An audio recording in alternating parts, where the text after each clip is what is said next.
Comment accéder à Copilot Chat? Pour commencer à utiliser Copilot Chat, vous devez d'abord y accéder. Voici quelques-unes des manières d'y parvenir. En passant par le web, vous pouvez vous diriger à l'adresse m365copilot.com pour atterrir directement dans l'interface de Copilot. Ça, c'est une URL qui n'est plus tout à fait active parce que les gens chez Microsoft sont extrêmement dynamiques, extrêmement hyperactifs. Donc, en général, vous utiliserez plutôt l'URL qui vous permet d'accéder au portail Microsoft 365 et à partir du portail, vous pourrez atterrir chez Copilot. Et parlant justement du portail, l'adresse actuelle du portail Microsoft 365, c'est m365.cloud.microsoft.com. Quand vous atterrissez à cet endroit, vous aurez la panoplie d'applications auxquelles vous avez droit. Et parmi ces applications, vous pourrez donc choisir Copilot et vous diriger là-bas. Une autre façon d'y parvenir, si jamais vous avez le navigateur web Edge, sera de vous servir de son volet latéral droit, car dans le volet latéral droit de Edge, vous avez la possibilité d'interagir avec Copilot. Si vous êtes sur un ordinateur compatible, il est possible que vous ayez accès à l'application de bureau de Copilot. On va le voir tantôt. Et si vous êtes sur mobile, quelle que soit la plateforme que vous utilisez, il y a des applications Copilot Chat que vous pourrez télécharger et avec lesquelles vous pourrez interagir avec cette intelligence artificielle. Alors moi, en ce moment, je suis sur un ordinateur de bureau. Donc, la manière la plus traditionnelle de parvenir à Copilot, c'est d'aller sur votre portail Microsoft.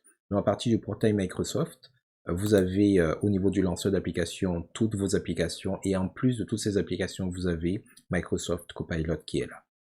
Il est possible que sur votre barre latérale gauche, que vous ayez également une icône qui vous amène directement chez Copilot Chat.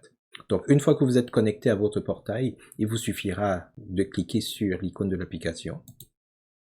Et soit dans la même fenêtre, soit dans un nouvel onglet, vous devriez atterrir dans l'interface de Copilot Chat.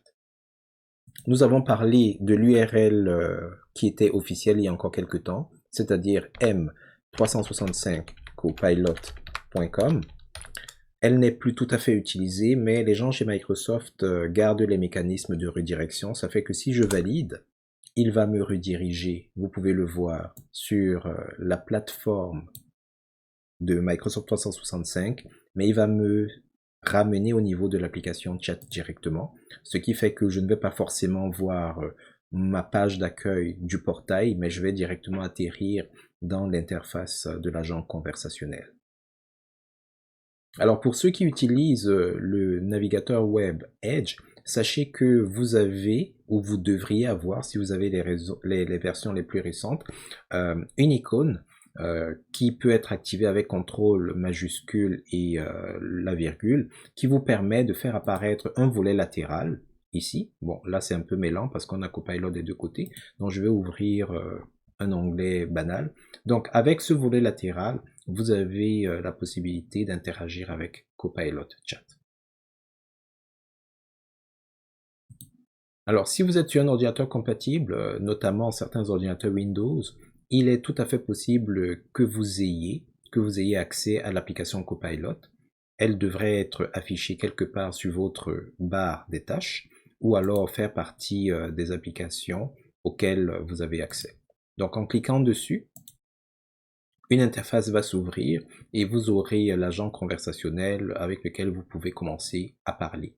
Par défaut, vous n'êtes pas connecté du tout, donc les conversations que vous allez avoir seront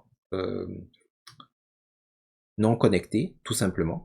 Et sachez que, bien que ce soit possible, il y a des choses que vous ne serez pas en mesure de faire tout simplement. Donc, si vous voulez avoir accès à l'ensemble des fonctionnalités qui vous sont dues, entre guillemets, de par la nature de votre profil et de celui que l'organisation vous a donné, il faudra cliquer sur le bouton se connecter et suivre toutes les étapes de connexion. Ça va notamment vous permettre de conserver l'historique des conversations, de générer des images et de faire d'autres choses qu'autrement vous ne serez pas en mesure de faire. Prenons quelques minutes pour comprendre un peu l'interface de Copilot Chat. Donc là, je suis dans mon portail Microsoft 365. Je vais lancer l'application Copilot Chat en cliquant ici sur le lien de son icône. Et lorsque je vais être sur l'interface, voici à peu près ce que je devrais obtenir. Alors chez moi, l'écran est complètement sombre, c'est parce que dans les paramètres de mon interface, j'ai choisi le mode sombre. Chez vous, ce sera probablement différent. Alors sachez que vous devriez avoir trois zones distinctes au niveau de l'interface si vous utilisez la version web. Complètement à votre gauche, vous avez la barre des menus traditionnels, le volet latéral gauche, avec le sélecteur d'application et la plupart des icônes que vous avez épinglées, ainsi que l'icône de votre profil. Complètement au centre, vous aurez votre espace de travail et d'interaction avec Copilot Chat. Et puis vous avez également un volet latéral ici à votre droite, où il y a d'autres éléments. Donc, c'est un agent conversationnel, Copilot. Cela veut donc dire, cela suppose que au fil du temps, vous allez développer plusieurs conversations avec cet agent. Donc, si vous voulez déclencher une nouvelle conversation, ce qu'ils appellent clavardage, un nouveau clavardage, vous avez la possibilité de le faire en cliquant sur le bouton qui est complètement ici en haut. Complètement en haut, vous avez également ce voyant, cette icône, qui vous indique que les interactions que vous avez avec Copilot sont protégées par, je vais appeler ça leur sceau de confidentialité. En d'autres termes, si vous utilisez vos données d'entreprise et vous demandez à Copilot d'interagir avec, de puiser des informations à l'intérieur, ils vous garantissent, Microsoft, que ces informations ne vont pas être utilisées à des fins concurrentielles, d'espionnage ou peu importe. C'est Microsoft qui vous le garantit. À côté de ce bouclier, vous avez 3 points de suspension qui vous permettent d'avoir accès à d'autres options, parmi lesquelles les paramètres de Copilot. C'est là par exemple que si jamais vous avez des agents, vous pourrez définir la manière dont ils interagissent avec certaines de vos informations, comment est-ce qu'ils se comportent à certains égards, et d'autres choses vont se greffer là un peu plus tard. Vous avez la possibilité de masquer ce volet latéral-ci en cliquant sur cette icône ou l'afficher. Et complètement au centre, vous avez donc votre espace de travail. Alors ici, vous avez le logo de Copilot, logo qui lui également évolue beaucoup au fil du temps. En dessous du logo, vous devriez avoir votre espace de conversation. C'est là où les différents échanges que vous allez avoir avec cette intelligence artificielle vont s'afficher. Lorsque vous êtes dans une nouvelle conversation, dans un nouveau clavardage, vous avez plutôt des suggestions de requêtes ou encore des suggestions de prompts. Ça peut vous permettre d'avoir des idées de ce que vous pourriez demander ou de la manière de formuler les questions. On y reviendra un peu plus tard. En dessous de ces suggestions de requêtes, vous avez la zone de requêtes. C'est dans cette zone-là que vous allez saisir vos requêtes, que vous allez poser vos questions, que vous allez discuter avec Copilot. Si on examine de plus près cette zone d'interaction, on peut voir qu'elle est délimitée et qu'il vous invite à poser une question. En général, l'invite qui est ici là va être dans la langue de votre navigateur / interface. En dessous, vous avez un compteur de caractères. Le nombre de caractères auxquels vous avez droit va dépendre de plein de choses, notamment du plan dans lequel vous ou votre entreprise êtes. Donc ici, on peut constater que je peux lui poser une question comportant jusqu'à 8000 caractères. Vous avez également ici une icône qui vous permet d'ajouter des fichiers parce que oui, vous pouvez envoyer des fichiers à Copilot, fichiers dont il va se servir, ou plutôt fichiers dont le contenu va servir à peut-être alimenter les réponses qu'il va vous donner, etc. À côté du trombone, il y a parfois l'icône arrobase qui symbolise les différents agents. Si jamais vous avez des agents, vous pouvez demander à Copilot de diriger votre requête, votre prompt à un agent en particulier pour que cet agent-là effectue le traitement demandé. Pour le moment, nous n'avons pas d'agent, donc l'icône en question n'est pas là. Et lorsque vous avez fini de formuler votre requête, vous pouvez cliquer sur le bouton qui ressemble à un avion pour envoyer la requête à Copilot. Au-dessus de la boîte de suggestions, vous avez un lien qui s'appelle Afficher les requêtes. Ce que ce lien-là va faire, c'est que ça va vous présenter une galerie de requêtes qui sont des modèles de requêtes. Et ces modèles de requêtes, leur avantage, c'est de vous montrer toute la variété de questions que vous pouvez poser à Copilot, la manière de les poser, les domaines dans lesquels ces questions peuvent être. C'est un peu comme le complément des quelques suggestions que vous avez ici. Donc si on clique là, vous voyez qu'on a donc la galerie de requêtes et elle est beaucoup plus intense que les quelques requêtes qui sont là. Il y en a vraiment plusieurs. Vous pouvez les filtrer par tâche ou par secteur. Et lorsque votre interaction avec Copilot grandit et qu'à un moment donné vous sauvegardez vos requêtes, vous serez capable parfois de filtrer également pour voir vos requêtes. Donc ici elles sont quand même assez intenses. Si vous voulez les voir de manière un peu plus large, dans une interface plus claire, vous pouvez toujours cliquer sur le lien, afficher toutes les requêtes. Et là c'est carrément une page entière que vous aurez. Qui va vous permettre vraiment de naviguer dans tout ce que Copilot a à vous offrir. Du côté droit maintenant, vous avez le volet latéral qui va vous permettre plusieurs choses. Déjà, vous avez le lien de l'icône Copilot qui, dans les faits, va vous permettre de créer une nouvelle conversation. En dessous, vous avez la liste des agents qui sont disponibles et que vous pouvez interpeller pour poser des questions. Pour le moment, on n'en a pas, c'est pour ça que cette zone est vide. Et en dessous, vous avez les clavardages récents, les conversations que vous avez récemment eues avec Copilot. Vous pouvez les garder, ce qui vous permet de revenir même des jours ou des semaines plus tard pour soit voir les résultats de ces conversations, soit les alimenter, les bonifier, afin de demander à l'intelligence artificielle d'aller peut-être un peu plus loin dans les réponses qui vous ont été fournies. Alors, petite mise à jour.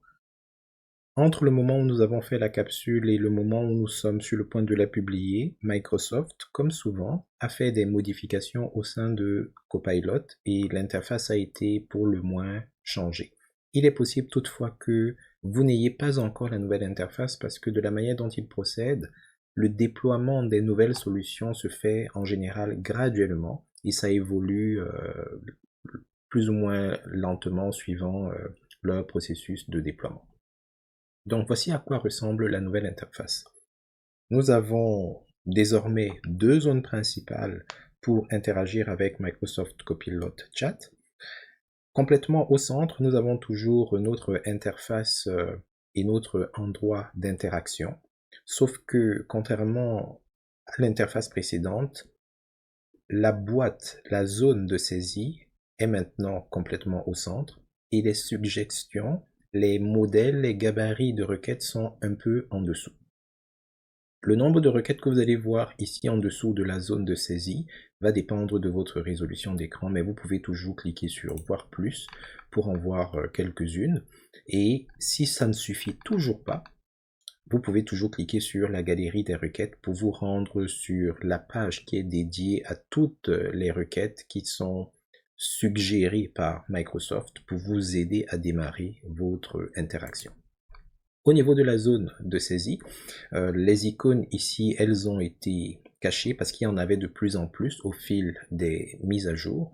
Mais quand vous cliquez sur le plus ici, vous avez la possibilité de voir toutes les icônes qui vont probablement se rajouter. Donc, ça vous permet de téléverser des fichiers que vous allez soumettre à la conversation, de joindre des fichiers. Quand vous le faites, c'est à partir de votre appareil, ordinateur, tablette, appareil mobile. Si vous avez un compte dans Microsoft Cloud, c'est-à-dire OneDrive par exemple, vous pouvez les joindre directement à partir de votre Drive et vous pouvez clavarder avec un agent si vous avez déjà des agents. Autre particularité, dans le message que vous pouvez afficher à Copilot, dans la dernière version, sur notre instance à nous, nous étions limités à 8000 caractères. Ici, l'indication sur la limite des caractères que vous pouvez injecter dans la zone de saisie n'apparaissent plus. Est-ce que ça veut dire que c'est illimité? j'en doute, mais c'est probablement supérieur à 8000 caractères. Nous allons essayer de trouver cette information. Je dis essayer parce que chez Microsoft, ils sont souvent très dynamiques, ça change tout le temps, tout le temps, tout le temps. Donc c'est pas sûr qu'on va trouver cette information d'ici que les vidéos soient publiées. Ils avaient un logo ici au centre, mais ce logo n'est plus là et leur logo a encore changé. Il est rendu ici. En fait, pas rendu ici, c'est un autre logo qui est là. Maintenant, c'est M365 Copilot. Complètement en haut, vous avez une icône qui va vous permettre de démarrer un nouveau clavardage. Ce n'est plus un bouton avec le texte « Démarrer un nouveau clavardage » ou « Nouveau clavardage ». Je ne me rappelle plus exactement comment c'était. C'est juste une simple icône. Vous avez toujours le bouclier qui vous indique que les informations que vous allez échanger avec Copilot restent dans Copilot. Elles ne sont pas exploitées pour analyse, renforcer leur modèle. Ça, c'est selon ce que Microsoft nous dit. Et au niveau des 3 points de suspension, vous avez la possibilité d'accéder aux pages récentes. La notion de page, c'est quelque chose que nous allons aborder un peu plus tard. Vous avez également certains paramètres qui vont vous permettre de voir avec vos agents comment est-ce qu'ils interagissent avec vos données, etc. Dans la précédente version, le panneau d'interaction spécifique de Copilot était ici à droite. Il est maintenant rendu à gauche. C'est un panneau qui peut être affiché ou masqué, comme ceci. Donc, si on l'affiche, nous avons le logo. Initialement, ce logo vous permettait de créer une nouvelle conversation, un nouveau clavardage, comme ce bouton. Mais dans cette version, ce n'est pas le cas. À moins que c'est une fonctionnalité qu'ils vont implémenter un peu plus tard. Alors vous avez la zone chat qui est là. C'est pas mal la même chose que démarrer un nouveau clavardage. Et plus spécifiquement, en dessous de cette zone, vous avez des sous-zones. Donc vous avez la zone des agents. Sous cette zone, vous pouvez voir les agents que vous avez activés, que vous avez créés. Vous avez la possibilité de voir tous les agents si vous en avez plus que ceux qui sont affichés parce que ça va toujours être plus ou moins limité par rapport à l'espace disponible. Et bien sûr, vous avez la possibilité de créer des agents. Vous avez les conversations, c'est les échanges et les clavardages que vous avez déjà eu par le passé. Si vous ne les renommez pas, comme on va le voir un peu plus tard, ils vont apparaître avec la première phrase que vous avez énoncée dans votre zone de chat. Alors vous pouvez voir les plus récents ici, sinon vous pouvez cliquer sur toutes les conversations pour toutes les voir. Le phénomène est le même avec la notion de page dont nous allons discuter un peu plus tard. Alors Copilot, ils ont formalisé une nouvelle fonctionnalité si vous voulez, c'est la possibilité de créer des produits, je ne vais pas dire finaux, mais des produits intermédiaires à partir des inputs de l'intelligence artificielle. Alors ça c'est dans la zone créée. Globalement dans la zone chat vous échangez directement avec l'intelligence artificielle pour trouver des informations, peut-être vous allez vous en servir pour d'autres choses, mais dans la zone créée, votre objectif premier c'est de créer différents types de produits. Donc si on clique sur créer, vous avez une nouvelle interface qui va vous permettre de vous indiquer les éléments que vous pouvez créer. Donc, vous pouvez créer des éléments Office comme des documents, Word, des présentations, PowerPoint, des classeurs. Vous pouvez même en créer plus, des formulaires avec par exemple Forms, etc., etc. Et connaissant le dynamisme de Microsoft, c'est probablement quelque chose qui va évoluer avec le temps. Vous avez donc différents modèles qui sont là.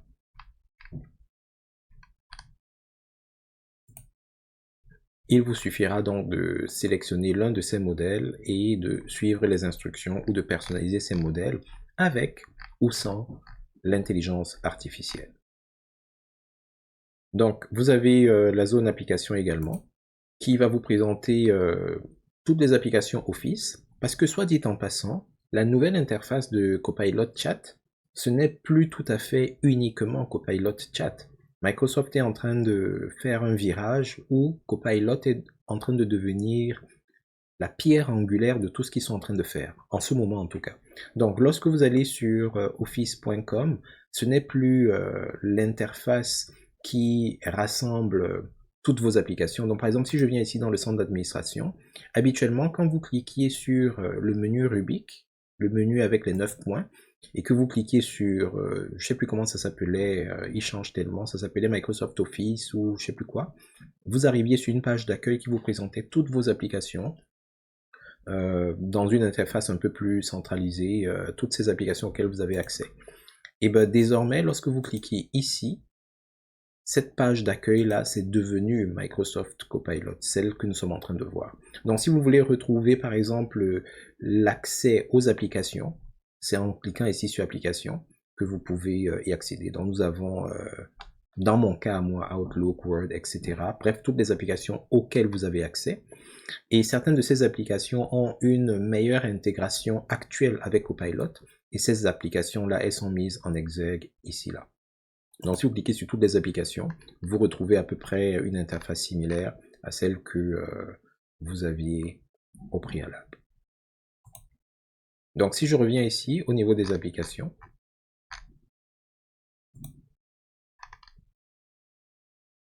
donc ils les ont classées par catégorie. J'avoue que c'est un peu plus clean, c'est un peu plus dégagé. Vous pouvez les explorer par catégorie.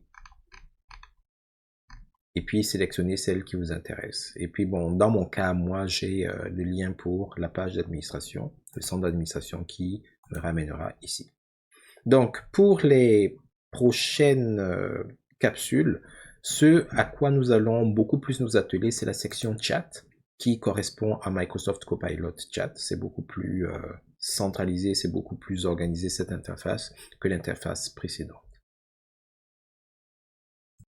La prochaine étape après s'être connecté à Copilot, c'est d'engager la discussion avec lui grâce à ce qu'on appelle des prompts ou encore des requêtes ou encore des invites. Tout dépend de l'école à laquelle vous appartenez.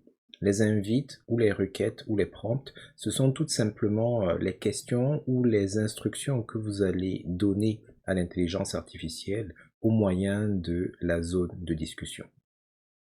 Donc, pour pouvoir chatter, pour pouvoir clavarder, discuter, tout ce que vous avez à faire, c'est de cliquer dans la zone de discussion et de tout simplement saisir votre requête, saisir votre instruction. Ça peut être aussi pointu et banal qu'une question que vous poseriez à un ami. Et il est important de vous rappeler que ce sont des agents conversationnels qui, au fil du temps, sont de plus en plus intelligent entre guillemets. Donc n'essayez pas nécessairement d'être trop technique, essayez d'être le plus conversationnel possible pour que toute l'information que vous cherchez à extraire, qu'elle soit naturelle. Parce que si vous vous censurez vous-même, il est possible que la manière de poser la question soit limitée ou déformée.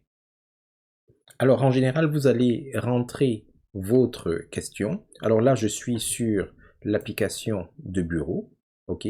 Donc avant d'aller aux choses entre guillemets sérieuses, je vais m'amuser un peu, juste pour vous montrer que l'intelligence artificielle est parfois aussi un peu capotée. Donc si par exemple je lui demande qui est le père de Sangoku, alors je pose la question comme je la poserai à un ami, à un camarade, etc. Et il va donc vous apporter une réponse qui peut être juste, qui peut être approximative, ça on y reviendra là-dessus. Mais dans tous les cas, une fois que vous avez une réponse, la prochaine étape va être, dans certains cas, de vérifier les sources. Alors ici, nous sommes dans une version non connectée, donc il n'affiche pas nécessairement les sources. Il y a des choses auxquelles j'ai pas accès, mais on va le voir tantôt. Donc si jamais il y a des sources, il faut vérifier les sources. Pourquoi vérifier les sources? Parce que l'intelligence artificielle, elle n'est pas si intelligente que ça, hein. Ce sont des programmes après tout, mais ils s'abreuvent à différentes sources d'informations et parfois la manière de combiner l'information avant de vous apporter une réponse peut être douteuse. Il y a parfois des nuances auxquelles ils n'ont pas encore accès, ce qui peut leur faire dire des choses ou approximatives ou carrément fausses. Donc c'est important de vérifier vos sources. Et dans le cas où la réponse qui vous a été apportée n'est pas complète, elle ne vous satisfait pas, ou alors elle ne correspond pas à l'angle de vue que vous souhaitiez obtenir, vous avez la possibilité de continuer la conversation exactement comme ça aurait été le cas avec un ami. On peut voir par exemple ici que je lui ai posé une question complètement aléatoire sur Sangoku. Alors là, il m'a donné une réponse en me disant globalement qui est le père de Sangoku. Et après, lui me pose une question comme l'aurait fait un ami ou une connaissance. Il me demande si je suis fan de Dragon Ball Z et il me demande quels sont les moments ou personnages préférés de la série. Ok? Donc, je peux lui répondre à cette question ou je peux poursuivre ma quête en lui disant, par exemple, pourquoi Bardock défendait la planète Vegeta contre Freezer? Donc là, je lui pose la question et il va me répondre. Et ainsi de suite, je peux poursuivre avec mon interaction. Et vous pouvez constater que non seulement il apporte la réponse, il essaye dans certains cas de relancer la conversation en allant vers autre chose, mais il vous propose également d'autres questions pour poursuivre la conversation dans le cas où vous ne seriez pas assez inspiré pour donner ou alors poser des questions additionnelles. Autre chose qui est important, c'est que en dessous de chaque réponse, vous avez la possibilité de voter la réponse, suivant la pertinence de la réponse, la justesse de la réponse. Et il est important de faire ces rétroactions parce que c'est au fur et à mesure que vous allez donner ces informations, fournir ces rétroactions que le système va être amélioré. Si vous le faites, si d'autres utilisateurs le font, c'est comme ça que ces intelligences artificielles deviennent de plus en plus performantes par la suite. Donc vous pouvez mettre le pouce en haut pour exprimer le fait que vous êtes satisfait de la manière dont la réponse a été formulée, des détails qui ont été apportés, ou vous pouvez mettre le pouce en bas si jamais ce n'est pas assez précis à votre goût ou juste à votre goût. Et parfois, quand vous mettez des mentions plus négatives, parfois ils vont vous demander en quoi est-ce que la réponse n'est pas bonne à votre goût et il faudra essayer de développer. C'est donc en ça que consiste l'utilisation de Copilot Chat à sa base, à sa toute base, c'est-à-dire une fois que vous êtes connecté, vous saisissez votre invite ou votre prompt ou votre requête, puis si jamais il y a des sources qui viennent avec la réponse, vous examinez les sources pour vous assurer que les réponses qui vous ont été fournies sont justes, sont cohérentes, et puis par la suite, soit vous utilisez le résultat qui vous a été fourni parce qu'il est complètement satisfaisant, ou alors vous poursuivez la conversation en posant des questions complémentaires, en lui demandant de reformuler ses réponses, ou alors en vous inspirant des questions de poursuite qu'il va vous fournir en général à la fin de chaque réponse. Lorsque vous commencez à multiplier les clavardages avec Copilot, vous allez voir qu'ils vont s'empiler ici là dans votre volet de navigation à droite. Parfois, en guise de titre, il va utiliser la première phrase que vous avez donnée au niveau de votre requête. Par exemple, ici, il l'appelle « Résume-moi les nouvelles sur L''». Et vous pouvez voir que ma requête initiale, c'était « Résume-moi les nouvelles sur l'intelligence artificielle ». Donc, ce sont les premiers caractères de cette requête qu'il a prise. Et si je viens ici sur la requête qui s'appelle pour le moment « Je travaille dans l'information » et je clique dessus, vous allez constater que, effectivement, les premières lettres de ma requête, c'est « Je travaille dans l'information ». Donc, si jamais les premiers mots ou les premières lettres de votre requête sont suffisamment représentatifs, il est possible que des jours ou des semaines après, vous sachiez de quoi il est question au niveau de ces requêtes-là. Mais parfois, ce ne sera pas suffisant, vous n'aurez peut-être plus tout le contexte. C'est pour ça qu'il est important de savoir que, au niveau des clavardages récents, vous avez la possibilité de renommer vos clavardages, de leur donner un intitulé qui sera peut-être plus complet. Alors pour y arriver, vous venez dans la section des clavardages récents et vous vous promenez vers l'extrémité droite du clavardage qui vous intéresse. Vous allez voir une ellipse, vous cliquez dessus et vous avez plusieurs options. Vous pouvez par exemple supprimer le clavardage si jamais c'est terminé, vous n'en voulez plus, ou vous pouvez le renommer et en cliquant ici, et là vous trouvez un intitulé qui sera plus à propos. Par exemple, nouvelle IA. Ça peut être un bon exemple. Un autre exemple peut être de mettre la date à laquelle vous avez initié la discussion. Si jamais vous êtes dans un système où vous vous repérez plutôt par moment que par sujet, par exemple. Si à un moment donné, un clavardage en particulier ne vous intéresse plus, ou alors il a fini d'être utilisé, et vous voulez peut-être libérer la place qu'il y a ici au niveau de votre affichage, ou tout simplement vous en débarrasser, il vous suffit de l'identifier dans la liste de vos clavardages récents. Parfois, vous pouvez ne pas tout voir, donc vous avez la possibilité de cliquer sur afficher moins, afficher plus, pour en afficher soit davantage, soit un peu moins. Et une fois que vous l'avez localisé, vous cliquez sur les ellipses qui lui sont associées, et vous choisissez la commande supprimer. Donc lorsque vous allez cliquer sur la commande supprimer, le clavardage en question va être désintégré, il ne sera plus dans vos clavardages récents. Si jamais votre clavardage fait référence à des fichiers ou des ressources qui existent par ailleurs, n'ayez aucune crainte, ces autres ressources-là qui ne sont pas à l'intérieur de Copilot ne vont pas du tout être supprimées. Juste le clavardage le sera. Donc vous cliquez là-dessus et il va disparaître. Il n'y a pas encore de fonctionnalité du type corbeille pour aller récupérer des éléments supprimés. C'est donc une opération, pour le moment, irréversible. Dans la nouvelle interface, si vous voulez retrouver vos anciennes conversations, assurez-vous d'afficher le panneau latéral qui est à gauche. La manière la plus classique serait de venir sous vos conversations et de regarder les conversations récentes. Vous pouvez également cliquer sur toutes les conversations pour avoir un aperçu encore plus grand des différentes conversations avec éventuellement même le titre de la conversation ainsi que les premières questions que vous avez posées ou plutôt les dernières questions ou interactions que vous avez eues. Vous avez également une colonne ici là qui vous indique si la conversation a été réalisée à l'aide d'un de vos agents ou pas. Les conversations sont regroupées par période. Donc là, par exemple, on a les conversations des 7 jours précédents.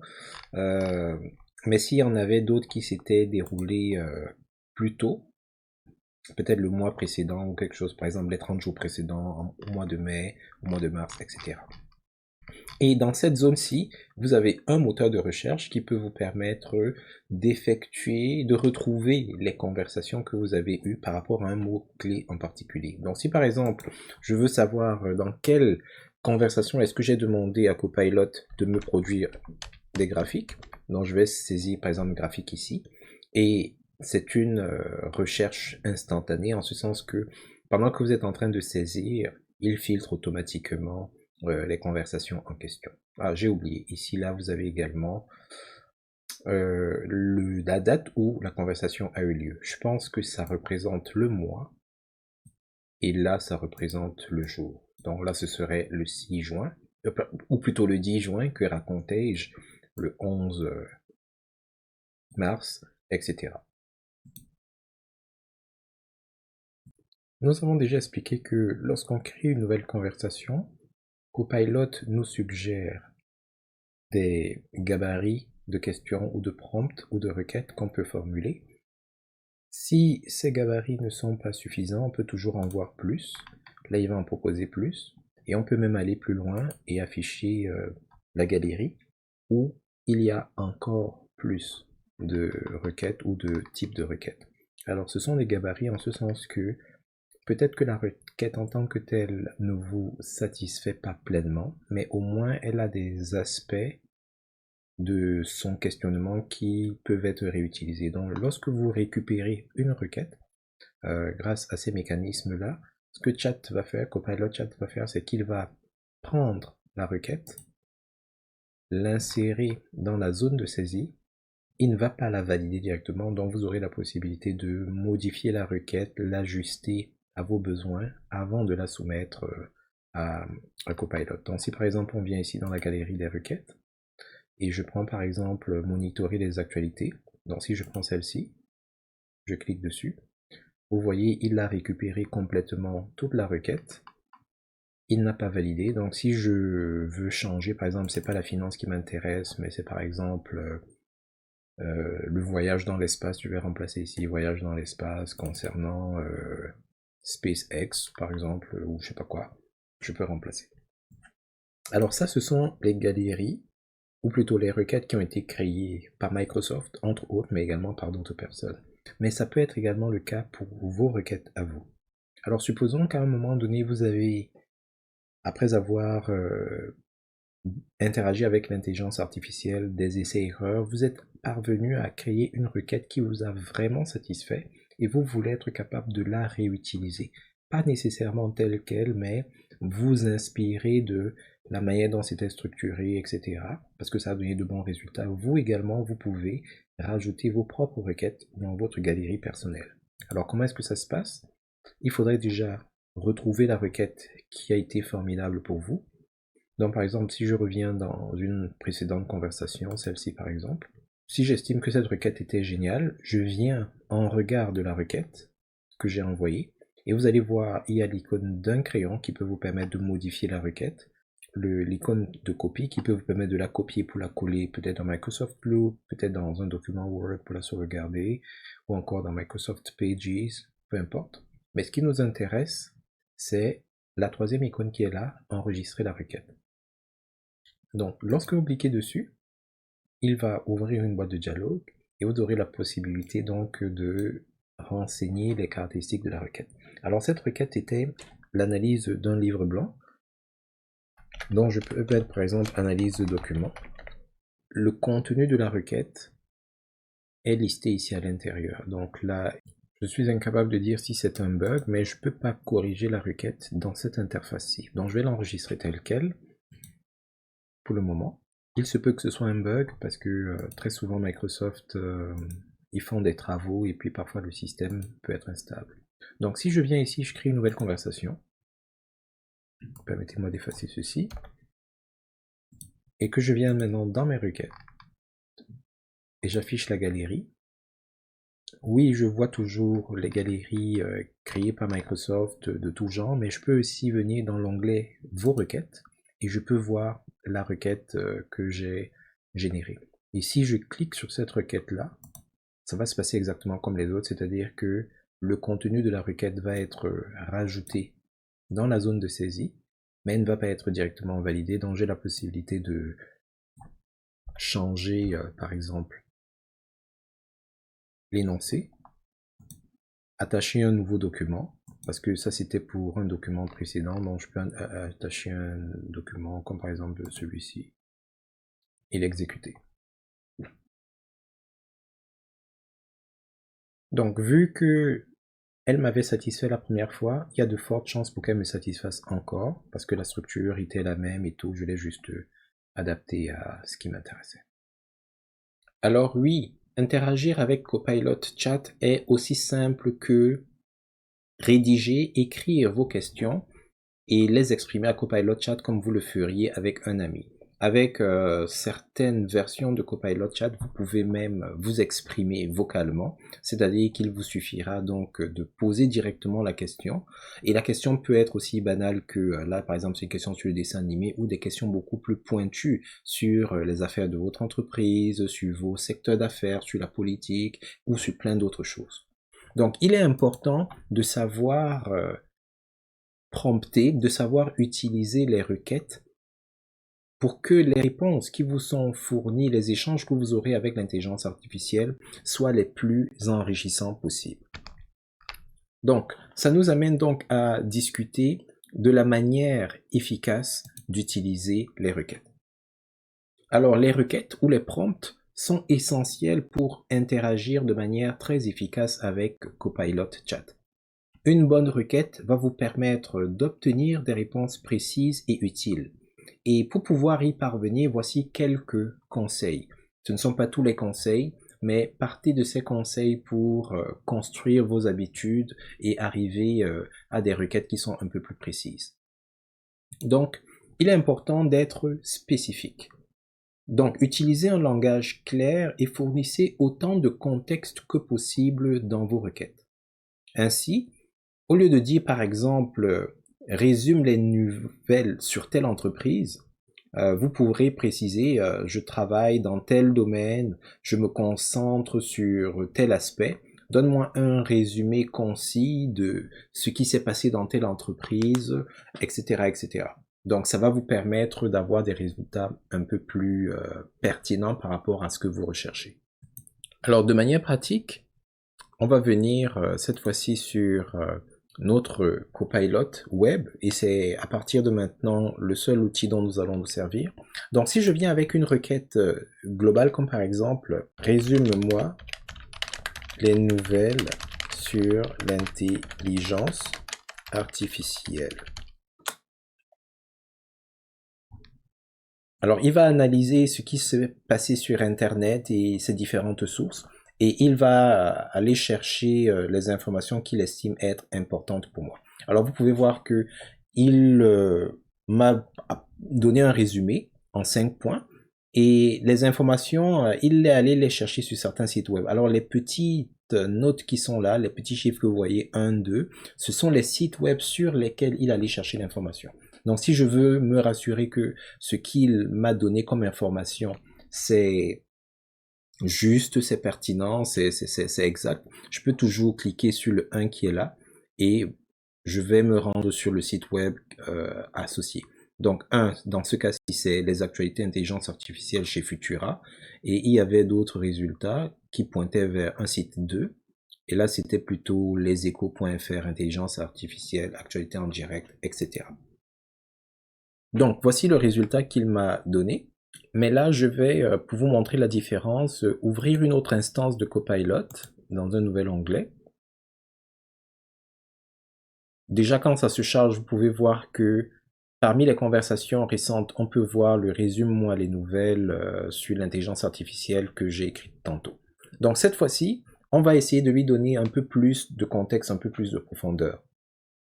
On va par exemple lui dire, donc par exemple, je travaille dans la formation en informatique et je ne m'y connais pas du tout en intelligence artificielle.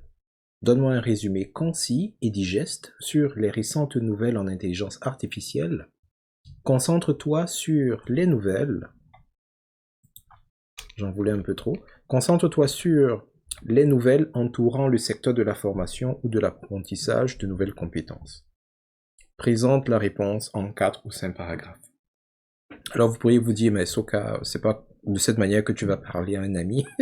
C'est vrai, je ne parle probablement pas de cette manière à un ami, mais en même temps, je n'attends pas nécessairement ce genre de résultat d'un ami. Donc, alors voilà ce qu'il nous a dit quand on lui a dit simplement de nous faire le résumé des dernières nouvelles en intelligence artificielle. Maintenant qu'on lui a donné un peu plus de contexte, on l'a guidé un peu sur ce qu'on voulait avoir et comment est-ce qu'on voulait l'avoir. Voyons ce qu'il va nous donner.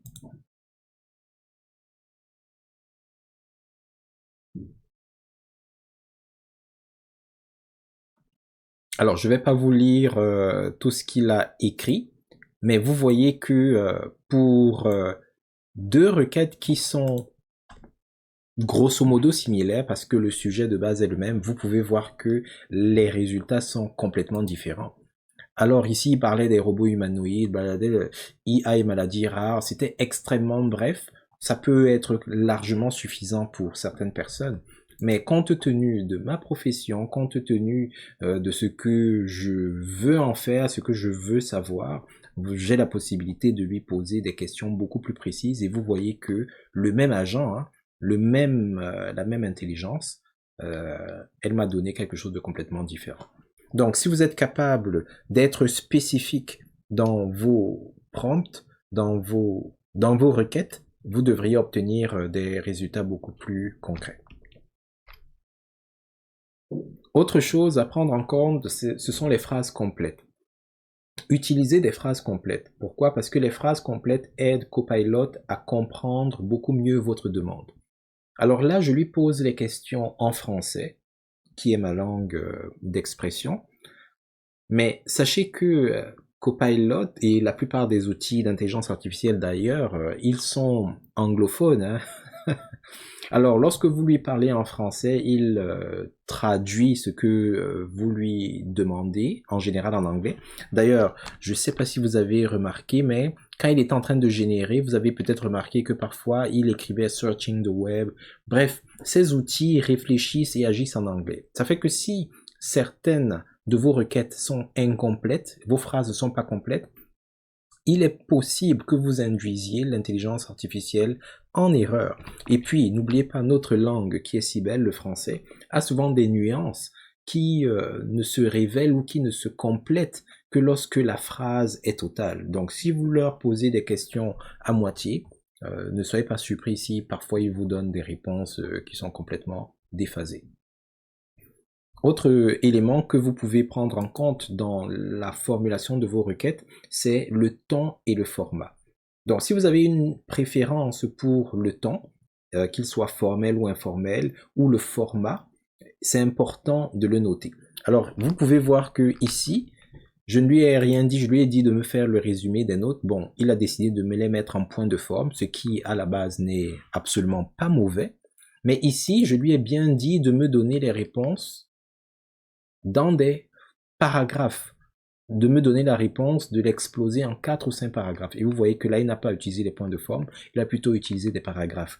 J'aurais pu lui demander de mettre les informations sous forme de tableau, si c'est ça qui m'intéresse. Il aurait été capable de le faire, de les mettre sous forme de liste numérotée ou pas numérotée, ou d'utiliser des formats quelconques. Donc, il est vraiment important de préciser le ton et le format. Et pour finir, il est important d'expérimenter beaucoup avec ces outils. N'hésitez pas plutôt à essayer différentes formulations pour voir ce qui fonctionne le mieux pour vos besoins. Et on l'a un peu testé tantôt, deux formulations différentes, même si le sujet de base est le même, et on a eu des résultats complètement différents.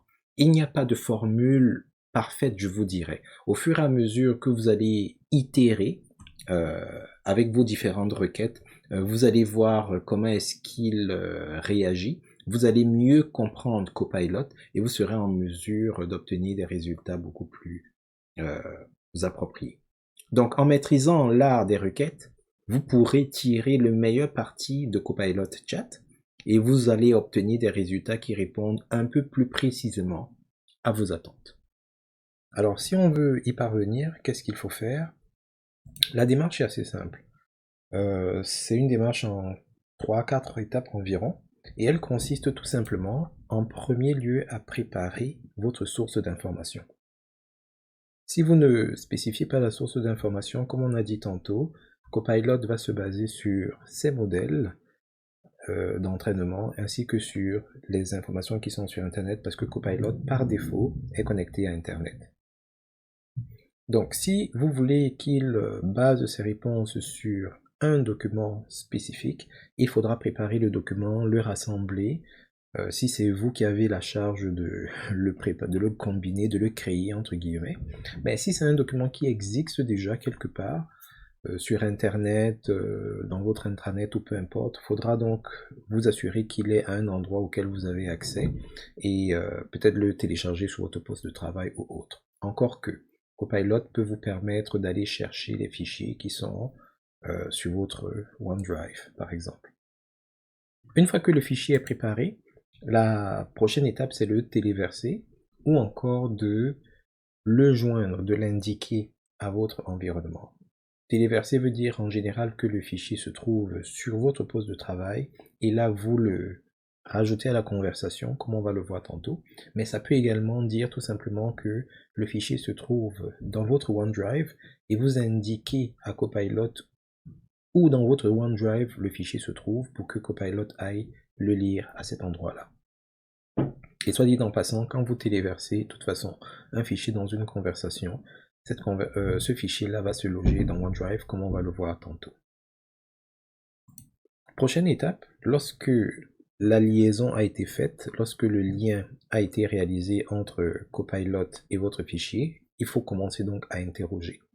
Et quand vous commencez à interroger, c'est une conversation comme n'importe quelle conversation que vous auriez eue, sauf que la plupart des réponses que Copilot va vous donner, la plupart de ces réponses va être basée sur le contenu du fichier. Et vous pourrez faire référence au contenu du fichier à chaque fois. Et puis finalement, une fois que vous avez fini de recevoir les réponses à vos questions, quand vous êtes complètement satisfait, vous pourrez donc exploiter les réponses pour peut-être les récupérer, aller faire une présentation, les récupérer pour aller créer un nouveau document, ou alors les mettre par exemple dans Pages, etc. À l'heure où nous sommes en train de vous parler, Copilot Pages n'accepte que les fichiers Office, donc les fichiers Word, les fichiers Excel, les fichiers PowerPoint et les fichiers PDF. Les autres types de fichiers, il ne les gère pas encore, mais j'imagine que l'objectif de Microsoft, c'est d'intégrer d'autres types de fichiers. Alors, de manière concrète, comment est-ce que ça se passe? On va commencer par créer une nouvelle conversation, un nouveau clavardage, et il faut commencer par préparer les fichiers. Donc, il y a un certain nombre de livres blancs que j'ai téléchargés. Je n'ai lu aucun de ces livres blancs. Mais je vous dirais en général, il faudrait quand même lire le livre blanc ou avoir une idée globale de ce dont le livre blanc parle, parce que oui, les intelligences artificielles sont, comment dire, efficaces, elles sont de plus en plus évoluées. Mais lorsqu'elle vous l'interrogez, vous lui demandez d'extraire des informations d'un document, en tout cas au début, vous n'aurez pas vraiment de moyen de challenger les réponses qui vous ont été données si vous n'avez aucune idée de ce dont parle le document. Ok, donc je vais faire un exercice. C'est un peu un contre-exemple que je vous donne parce que je ne connais absolument rien de ce dont parlent ces documents. Mais on va le voir. Donc, alors, j'ai ouvert une nouvelle conversation. Avant d'ouvrir la conversation, je me suis assuré que mes ressources sont prêtes. Alors, dans la conversation, puisque je veux circonscrire son domaine de définition, une des premières choses que je peux faire, c'est cliquer sur le plus qui est ici là, et je peux donc téléverser mes fichiers. Alors, j'ai deux choix pour les fichiers pour le moment. Téléverser à partir de cet appareil, c'est-à-dire joindre à la conversation un fichier qui est sur mon ordinateur, ou bien joindre les fichiers à partir du nuage, c'est-à-dire que là, il va aller plutôt regarder dans mon OneDrive ce qui se trouve et interroger le document en l'occurrence. Alors, ce qu'on va faire, c'est principalement télécharger à partir de cet appareil, mais sachez que le principe est exactement le même si vous devez joindre les fichiers dans le nuage. Nous aurons même des ateliers à cet effet. Alors, je vais cliquer sur plus, je vais cliquer télécharger à partir de cet appareil. Alors, je vais à l'endroit où est mon document. Alors, je vais commencer par ce livre blanc IA. Je vais l'ouvrir. Alors, regardez bien, le livre blanc, c'est un PDF 5 mégas. Quand vous téléversez, ce qu'il faudrait déjà noter, c'est que le document va être envoyé à OneDrive. Et là, il vous donne le lien. Donc, sachez que quand vous joignez un fichier à une conversation, ce fichier va dans votre OneDrive entreprise. Donc, s'il y a des enjeux pour je ne sais trop quelle raison, peut-être c'est pas la manière dont il faudra procéder. Et où se trouvent ces fichiers? Donc, si vous voulez les voir, vous pouvez cliquer sur gérer les fichiers, mais en général, ça se trouve dans votre OneDrive à vous qui avez, comment dire ça, téléversé le fichier, premièrement. Et deuxièmement, il faudra aller à partir de votre OneDrive dans vos fichiers, puis dans documents de conversation ou quelque chose comme ça, fichier de conversation. Donc si je viens par exemple ici, en fait je peux cliquer tout simplement là, suggérer les fichiers téléchargés. Et là vous pouvez voir c'est dans votre dossier mes fichiers, fichiers de conversation. Donc si je recommence, si j'ouvre OneDrive normalement, donc vous venez ici dans mes fichiers, puis, dans mes fichiers, vous devriez avoir un dossier qui s'appelle fichier de conversation Microsoft Copilot. Donc, si vous l'ouvrez, les livres blancs vont se trouver ici à l'intérieur. Bon, sachez également que quand vous téléversez un fichier, suivant le fichier, la manière dont le fichier est constitué, il peut avoir des tailles différentes. Et pour les PDF, c'est un peu particulier parce que la taille du fichier PDF, elle n'est pas nécessairement relative au nombre de pages. Vous pouvez avoir un fichier qui a une seule page, mais qui pèse 10 mégas. Vous pouvez avoir un fichier de plusieurs centaines de pages qui fait juste quelques kilooctets. Ça dépend beaucoup de comment est-ce que le fichier PDF a été constitué, comment est-ce qu'il a été comprimé, est-ce qu'il y a des images à l'intérieur, c'est quoi la qualité, la résolution, plein de petites choses. Autre chose également, il se peut, lorsque vous décidez de téléverser les fichiers, que dans certaines circonstances, que vous ayez des messages d'erreur. qui vous indique que la taille du fichier est trop gros. Ça dépend des plans, ça dépend des mises à jour que Microsoft déploie, ça dépend de plusieurs facteurs. Idéalement, plus le fichier est petit, moins vous avez de chances de rencontrer des enjeux.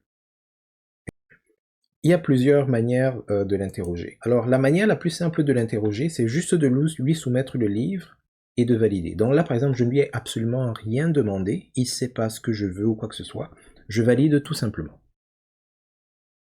Alors ce qui se passe, c'est que il va lire le contenu du livre, comme je ne lui ai rien demandé, il va imaginer ce dont j'ai besoin et il va produire un résumé de base.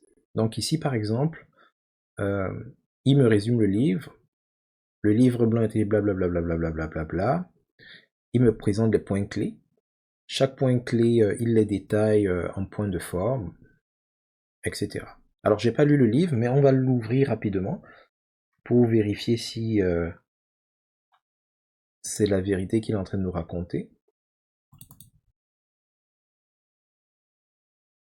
Alors, qu'est-ce qu'il nous a dit ici? MTI France, oui, c'est MTI France. Bon, France, je sais pas, c'est MTI et Rico Company. Ah, ok, MTI France. Il ne divague vraiment pas. Bon, ça, je vais fermer.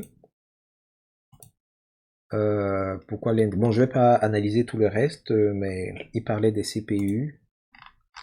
Ouais, il parle des processeurs. Ok, donc, je vais lui faire, entre guillemets, confiance. Il a compris ce qu'il fallait. Alors ça, c'est la base. Mais ce que j'aurais également pu faire, je vais ouvrir une autre conversation pour cela. Par exemple, celui-ci. Alors, je prends ce fichier parce qu'il est un peu plus consistant. Il fait moins de pages. Il est moins lourd, disons.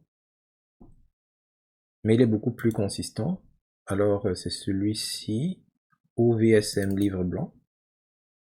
C'est un document de 71 pages. Alors, disons que je dois préparer le résumé de ceci, mais j'ai peut-être un peu paressé, j'ai pas eu le temps de parcourir tout cela pour X ou Y raison. Alors, ce que je peux faire, c'est que une fois que le document a été téléversé, je peux cliquer ici après le nom du fichier, j'appuie sur Shift et puis j'appuie sur Entrée. Ça me permet de ne pas déclencher la requête si vous voulez, mais de créer des espaces à la ligne.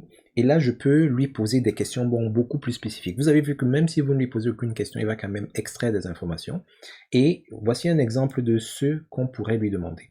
Alors bien entendu, ce que je fais, c'est ce que je voudrais qu'il fasse, mais vous allez poser les questions suivant ce que vous avez l'intention de ressortir comme détail. Alors moi, je vais lui demander quels sont les faits saillants qui sont rapportés dans le document. Après, je vais lui demander de produire une analyse d'une certaine manière. Je voudrais qu'il structure son analyse ou son rapport d'une certaine manière. Donc, je vais lui demander de commencer par un résumé global du contenu du livre, lequel résumé doit faire 2 paragraphes, maximum 3. Ensuite, je vais lui demander pour chaque fait saillant qu'il va identifier, de me donner un titre pour le fait saillant, et que sous le titre, qu'il résume les faits saillants en 2 ou 3 paragraphes. Petit twist, je vais lui demander d'utiliser des tableaux comparatifs partout où il va l'estimer nécessaire, et si jamais il y a des recommandations, en général dans les livres blancs, il y a des recommandations sur les attitudes à adopter, les technologies à déployer, ce genre de choses. Donc si jamais il y en a, je vais lui demander de présenter ces recommandations-là, mais qu'il les classe par ordre de priorité. S'il n'y en a pas, qu'il le mentionne dans le document, et je voudrais qu'il termine enfin par une conclusion. Alors c'est beaucoup de choses que je vais lui demander. Donc voici l'instruction ici. Alors je valide.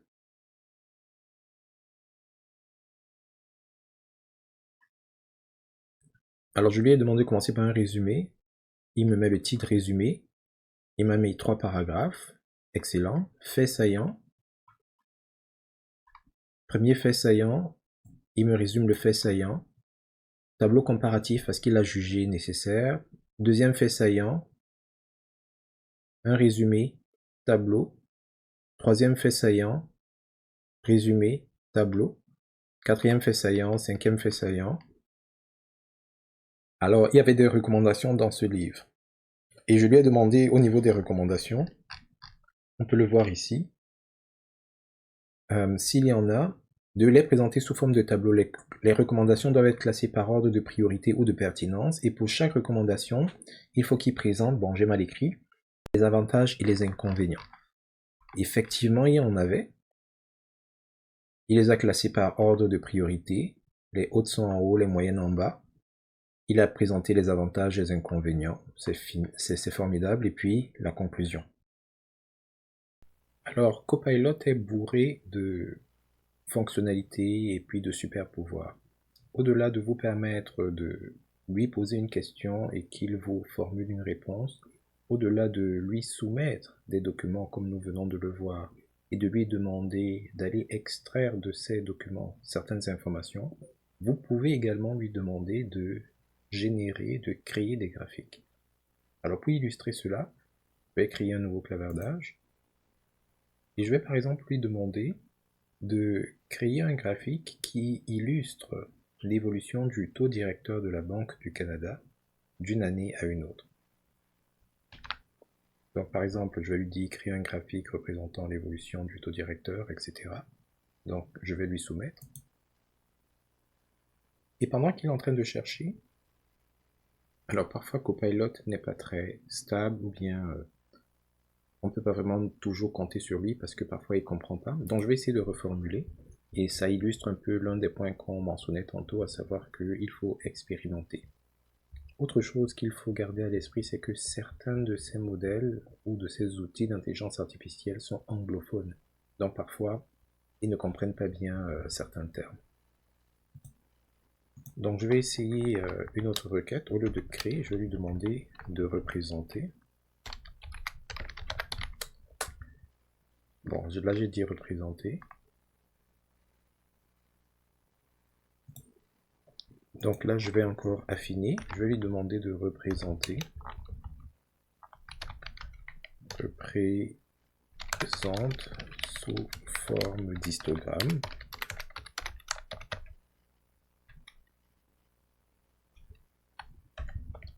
L'évolution du taux directeur.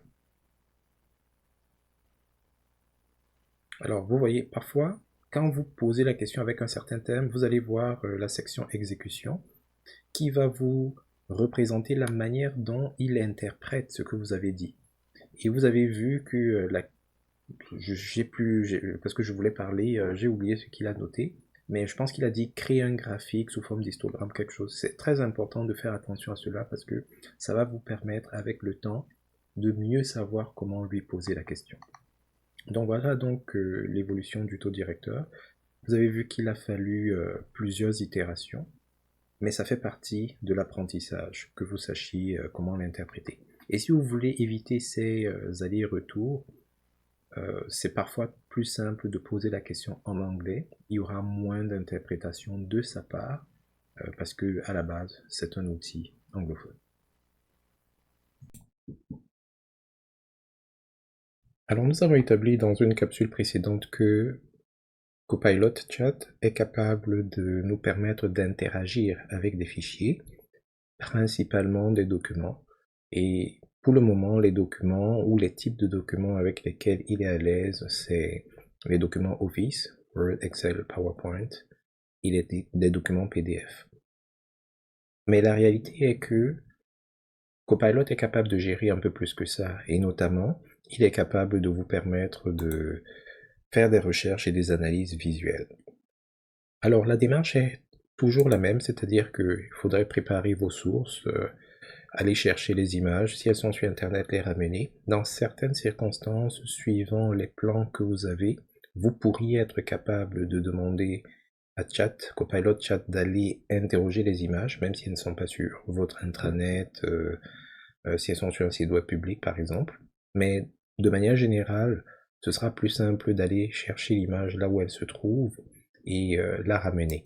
Et puis vous faites comme avec des documents, vous téléversez dans la conversation et puis vous commencez le processus d'interrogation et d'exploitation. Alors, en quoi est-ce que ça peut consister? Donc là, je suis dans une nouvelle conversation. Alors pour ajouter des fichiers à une conversation, il y a plusieurs méthodes.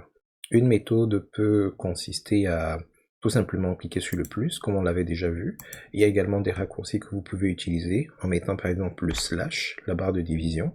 Ça correspond au plus qui est là. Et vous téléchargez tout simplement le fichier que vous voulez interroger. Donc ici, je vais prendre une image, celle-ci. Avant, je vais peut-être vous donner un peu de contexte. L'image en question, c'est celle-ci. Alors, on va voir ce que Copilot Chat va nous dire par rapport à cette image. Donc, j'ai fait exprès de donner un nom qui n'a aucun sens parce que parfois, quand le nom du fichier est très parlant, parfois il s'en inspire pour donner la réponse, ce qui est, entre guillemets, un signe d'intelligence. Mais là, ce sera pour vous démontrer que même s'il est, entre guillemets, perdu, il est capable de faire quand même un bon travail. Alors, j'importe mon fichier, et là, je lui demande, par exemple, décris-moi ce que tu vois avec un maximum de détails et de précision. Je commence comme ceci.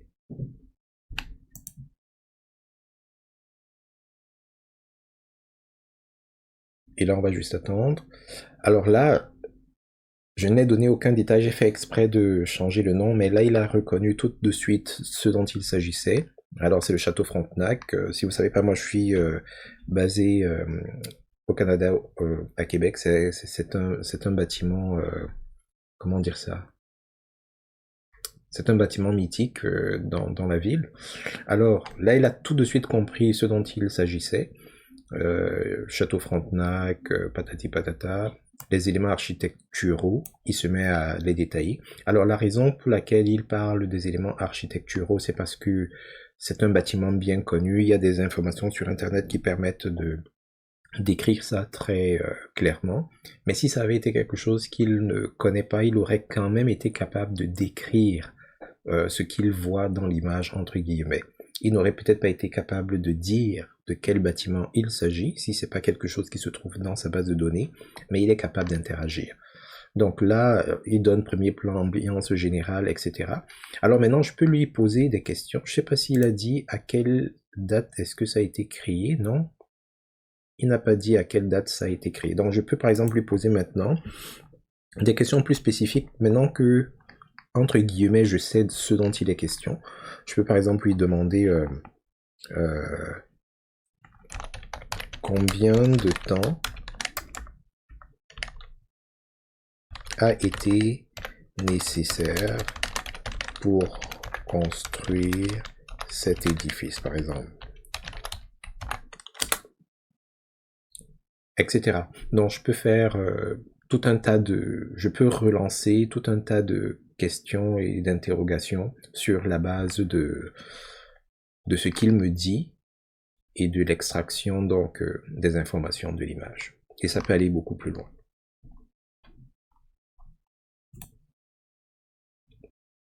Alors l'une des particularités de l'écosystème Microsoft, c'est que ils essayent depuis longtemps, mais c'est encore davantage exacerbé maintenant, d'interconnecter leurs services, leurs solutions, etc.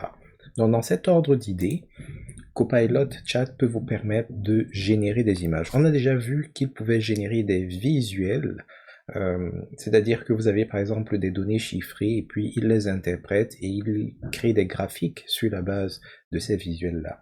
Mais il peut faire de la génération d'images beaucoup plus créative parce qu'ils ont un autre produit qui s'appelle Microsoft Designer. À une époque même, c'était comme un agent qui était associé à Copilot.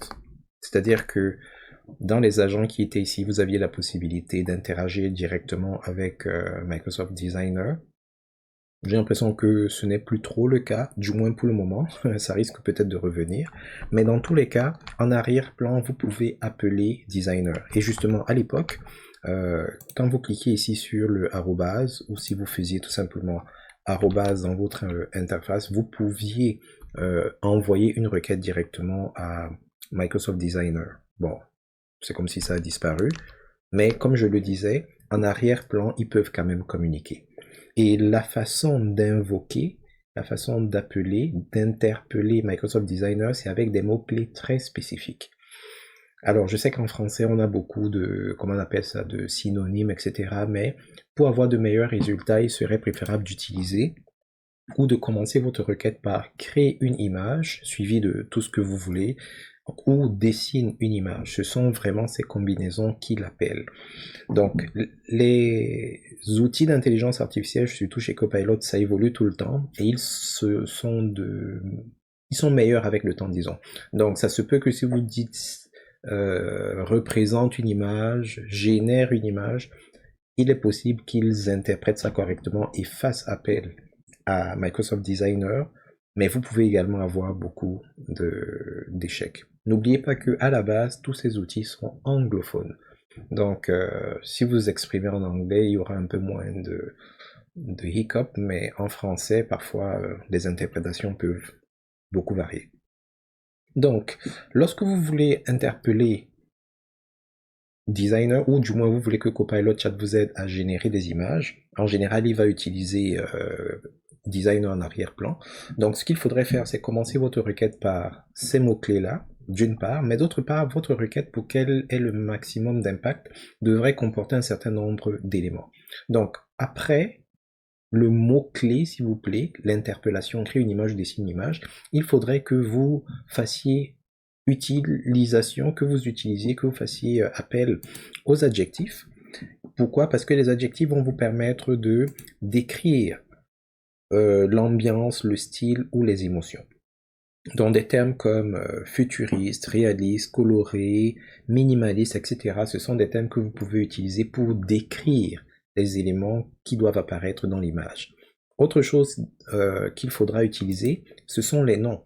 Les noms pour désigner par exemple les personnages, les endroits, je sais pas moi, les concepts à représenter, les personnages, les individus à représenter. Il faudra également utiliser beaucoup les verbes, parce que c'est grâce aux verbes que vous allez décrire les actions ou les interactions de ces objets, de ces personnages, ce qui se passe dans ces lieux, etc.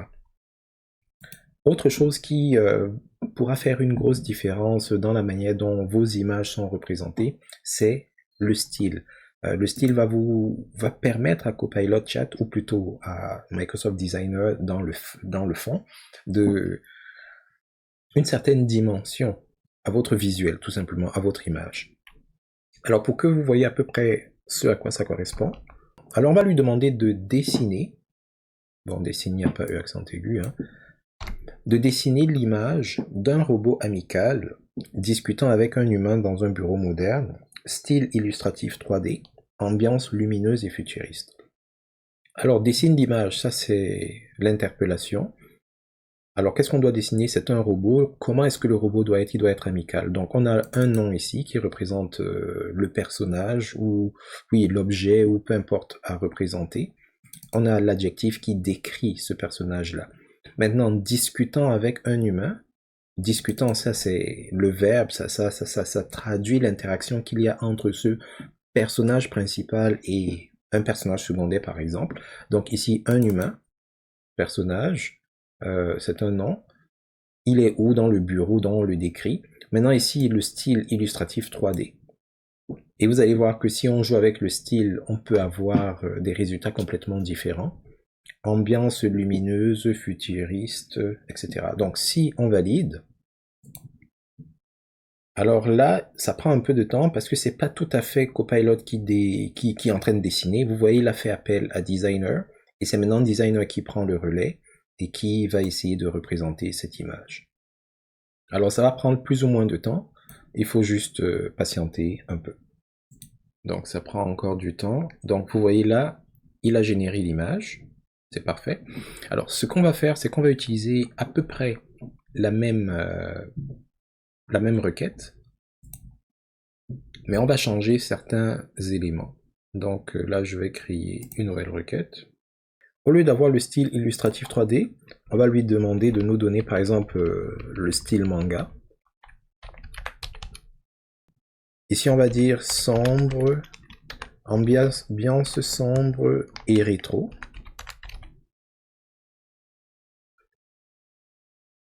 Donc si on valide cette fois-ci. Parfait, nous y sommes. Donc comme vous pouvez le voir, juste le changement de quelques termes a complètement modifié l'apparence. Donc là c'est manga, c'est rétro, c'est sombre, etc. Donc soit dit en passant, avant que j'oublie, sachez que Microsoft Designer a un filtre, ce qui fait que c'est pas tout ce que vous allez lui demander de représenter qu'il va forcément représenter. Parfois, il y a des termes, si vous les utilisez, en rapport avec la méchanceté, la violence, et j'ai pas la liste exacte des choses qu'il n'aime pas trop. Ça se peut que vous receviez un message du genre ce que vous essayez de représenter n'est pas conforme à notre politique de je sais trop quoi là. Donc si jamais vous obtenez ce genre de message, il faudra essayer d'ajuster votre prompt pour qu'il n'y ait pas ces termes un peu négatifs. J'ai l'impression que globalement quand c'est négatif, c'est la guerre, ce genre de choses, il est pas trop là-dedans. Alors ceci dit, ça peut être parfois un peu difficile de déclencher, donc ce que nous vous proposons c'est un modèle de requête. Comme tout modèle, c'est quelque chose qu'il va falloir adapter suivant les circonstances, suivant ce que vous voulez représenter. Mais l'avantage d'avoir un modèle, c'est que ça vous permet de savoir les choses qu'il faudrait mentionner ou pas, suivant les cas. Donc, en quoi consiste ce modèle? Il commence bien sûr par l'interpellation de Microsoft Designer, par le terme créer une image au format. Alors ici au niveau du format, vous allez préciser par défaut, comme vous avez pu le constater, Designer il crée des images, je pense qu'elles sont carrées, hein, ou presque carrées. Regardons voir la première qui était là. Ouais c'est ça, donc par défaut je pense qu'elles sont carrées ou presque carrées. Mais il y a des fois où vous aurez par exemple envie des images rectangulaires, 16/9, peut-être plus longues, style portrait. Donc si c'est quelque chose qui est important, vous allez y rajouter. Si vous rajoutez pas cela, sachez que par défaut ce sera à peu près carré. Donc l'orientation, vous la rajoutez si elle est pertinente, paysage ou portrait ou carré. Si c'est pas nécessaire, vous enlevez. Alors le style visuel, c'est le style artistique de l'image. Vous avez vu ici, c'est illustratif 3D. Là, c'est manga, etc. Donc, nous allons vous fournir dans la liste des ressources quelques styles visuels avec lesquels vous pouvez jouer éventuellement pour la génération de vos images. Ton et couleurs, là, c'est beaucoup plus large. Vous y allez tout simplement avec ce que vous souhaiteriez que l'image représente. Donc, utilisez les termes classique, hein. Si vous voulez qu'il y ait du rouge dans votre image, vous écrivez rouge tel quel. Si vous voulez que ce soit, je sais pas moi, pastel, que ce soit alpaga, arc-en-ciel, ou peu importe là, vous écrivez les tons et les couleurs pour marquer l'ambiance de l'image. Après avoir donné ces caractéristiques principales, vous pouvez enchaîner en disant l'image doit représenter. Et là maintenant, vous citez de manière très précise qui sera ou quels seront les sujets principaux de l'image. Quand je dis sujets principaux, ça peut être des êtres humains, ça peut être des animaux, ça peut être des choses, comme par exemple tantôt, nous avions deux personnages principaux, il y avait le robot, et puis nous avions l'être humain. Donc vous pouvez préciser mâle, femelle, homme, femme, enfant, etc., etc. Faites attention si c'est avec enfant. Ça fait partie de certains filtres qu'il y a sur Copilot Chat et Microsoft Designer. Alors, action, interaction. S'il y a un seul sujet, vous écrivez ce qu'il est en train de faire. S'il y a plusieurs sujets et que ces sujets-là interagissent d'une façon ou d'une autre les uns les autres, vous décrivez cela grâce aux verbes et aux adjectifs. Le contexte environnement, c'est ce qu'il y a autour d'eux. Donc par exemple, dans notre cas, c'était le bureau qui devait être soit moderne, soit rustique, soit peu importe là. Vous essayez de décrire. Plus vous allez donner des détails sur l'environnement et plus ces détails vont être, comment dire ça, utilisés, reflétés dans votre image. Et puis également l'ambiance ou l'émotion. Donc, est-ce que ça doit être lumineux, gai, ça doit être triste, est-ce que ça doit être sombre, etc. Dans certains cas, lorsque votre image a un peu trop de description, parfois Copilot / Microsoft Designer, ils essayent d'écrire des choses. Alors, je ne sais pas si dans notre cas, est-ce qu'ils ont écrit? Non, il n'y avait pas de texte, hein. Il n'y avait pas de texte, ok. Mais parfois, ils vont vouloir rajouter du texte au sein de l'image. Alors, c'est l'intelligence artificielle, elle n'est pas encore complètement au top. Dans certains cas, les textes qu'ils vont écrire auront du sens. Par exemple, si c'était une présentation PowerPoint, vous auriez peut-être pu voir écrit quelque part ici la PowerPoint ou présentation avec les accents et tout et tout et tout. Mais il y a des moments où il semble complètement perdu. Il écrit dans une langue qui n'a pas de sens. Donc, si vous voulez éviter cette variabilité-là, parfois, vous pouvez lui dire, lui rappeler que l'image doit être visuelle, qu'il ne faut aucun mot à l'intérieur, si vous ne voulez vraiment aucun texte de quelque sorte que ce soit. Par contre, si vous voulez qu'il affiche quelque chose, peut-être sur un tableau, sur une affiche, ou dans un logo, peu importe, là vous allez enlever cette instruction et plutôt mettre autre chose. Globalement, dans ce modèle que nous vous suggérons, ce qui est entre crochets, ce sont des choses qu'il va falloir remplir et remplacer par vos propres valeurs, et ce sont des choses qui sont facultatif, c'est pas obligatoire. La seule chose qui est entre guillemets à peu près obligatoire, c'est l'instruction de départ, créer une image. C'est pour ça que c'est en gras. Alors pour tester cela, voici une requête que nous allons faire. Créer une image au format 16/9. Bon, 16/9 c'est déjà paysage, donc j'aurais pu me passer de cette instruction-ci. Mais on va lui demander de le faire au style illustratif 3D. Les tons et les couleurs seront pastel et lumineux. L'image doit représenter un assistant virtuel sous forme de sphère lumineuse en train d'aider un utilisateur à créer une présentation dans un bureau moderne, ambiance calme, etc. Donc c'est exactement la même instruction que tantôt, mais elle est un peu plus structurée, si vous voulez. Donc on va la tester. Donc si on vient ici, on crée une nouvelle conversation et on colle ceci et on valide. On va juste attendre que Designer fasse son travail.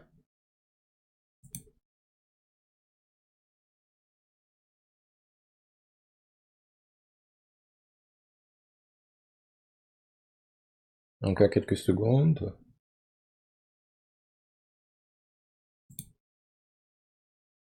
Voilà, et notre image est prête.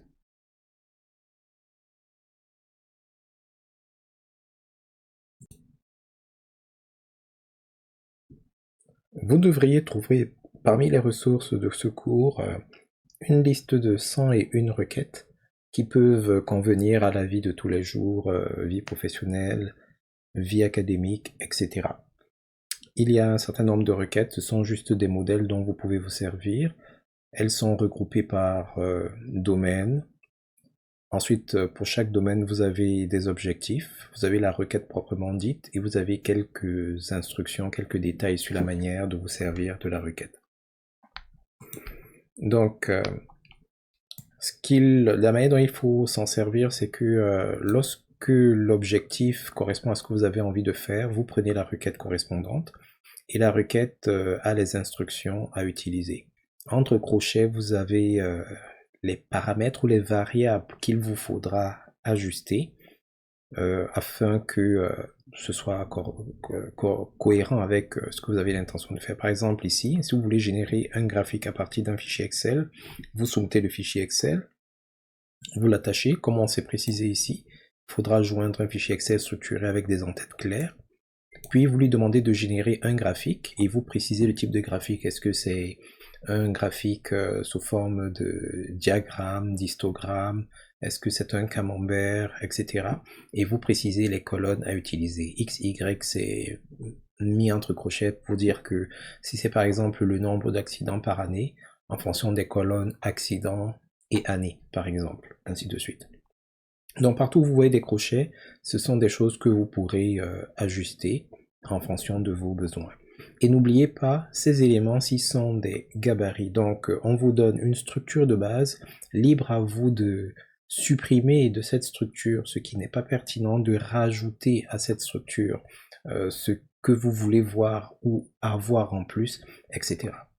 Alors ça, ce sont juste quelques requêtes que nous vous avons proposées qui peuvent intervenir dans la vie de tous les jours, mais il en existe tellement plus.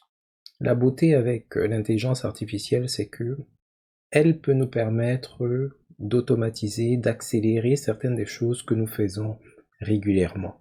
Mais elle peut aller plus loin et nous permettre même de faire des choses auxquelles nous n'avions pas pensé.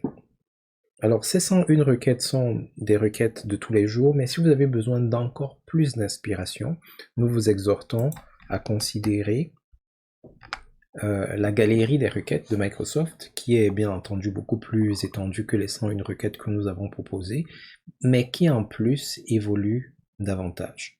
Alors, comme vous le savez, lorsque vous êtes dans une nouvelle fenêtre de conversation, en dessous de la zone de conversation, vous avez des propositions de requêtes. Si vous en voulez plus, vous cliquez sur plus ou see more, comme dans mon cas, et vous en verrez un peu plus. Mais vous pouvez aller encore plus loin en activant la galerie des requêtes. Donc ici, dans la boîte contextuelle, vous avez d'autres requêtes encore, il y en a déjà beaucoup plus, mais vous pouvez aller encore plus loin en cliquant sur ce lien-ci, afficher toutes les requêtes. Vous avez dû le constater à ce stade-ci, la qualité des réponses que vous obtenez de l'intelligence artificielle dépend beaucoup de la qualité et de la pertinence de vos requêtes. Je ne sais pas à quel stade vous êtes rendu, mais peut-être que quand vous voyez certaines des requêtes qu'on utilise, vous vous demandez peut-être, mais comment est-ce qu'il fait pour savoir qu'il faut poser la question de telle manière? Avant de répondre à cette question, j'aimerais rappeler que ces outils d'intelligence artificielle, que ce soit Copilot ou autres, sont basés sur ce qu'on appelle le langage naturel. C'est-à-dire que, au-delà de tout ce qui est technicité, ils essayent, ou plutôt ils vous encouragent à utiliser le langage naturel, celui que vous utiliseriez normalement au travail, entre amis, entre collègues, pour exprimer vos besoins. Et ils deviennent de plus en plus pointu pour être capable de comprendre ce que vous voulez et vous apporter les bons résultats. Et de toute manière, comme on l'a vu, si jamais le résultat apporté ne correspond pas à vos attentes, vous pouvez toujours faire des ajustements, lui demander de corriger, rajouter du contexte, etc. Ceci dit, la manière de poser les questions à l'intelligence artificielle, ça s'apprend.